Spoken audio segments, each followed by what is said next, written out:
சந்தேகத்தை கோடிக்கணக்கான பேருக்கு முன்னால் ஏற்படுத்தி இருக்கிறார். நீங்கள் ஊடகங்களிலே பார்க்கிற ஏதோ சில செலிபிரிட்டிகளை வைத்துக் கொண்டு நாடு முழுக்க ஒரு கருத்திலே இருப்பது போன்ற தோற்றத்தை ஏற்படுத்துகிறார்கள். காலம் முழுக்க நடித்தே பழக்கப்பட்டவர்கள் அங்கும் போய் நடித்திருக்கிறார்கள், அவ்வளவுதான். இது முழுக்க முழுக்க கோடிக்கணக்கான மக்களுக்கு இது குடியரசு தானா என்கிற ஒரு சந்தேகம் இயல்பாக வருகிறது. இறைவன் பாதுகாக்க வேண்டும்.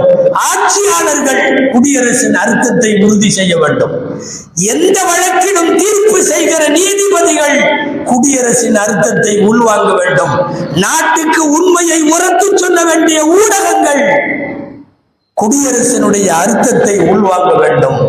அல்லாஹ்விடத்திலே பிரார்த்திப்பதை தவிர வேறு எந்த வழியும் நமக்கு இல்லை. அதுவும் ரொம்ப முக்கியமாக இனிவரும் நாட்களில் பெருமானார் சொல்லிக் கொடுத்த அந்த துஆ ரொம்ப அவசியம்.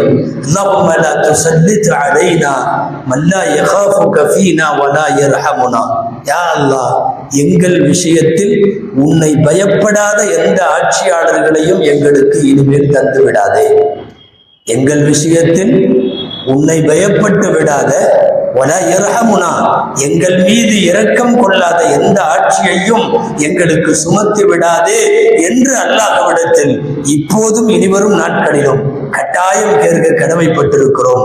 அல்லாஹு ஜல்ல ஷானுஹு தஆலா அந்த பிரார்த்தனையை கபூல் செய்து அருள்வானாக. ஆமீன். வ ஆகிரு தஅவானா அல்ஹம்துலில்லாஹி ரப்பில் ஆலமீன்.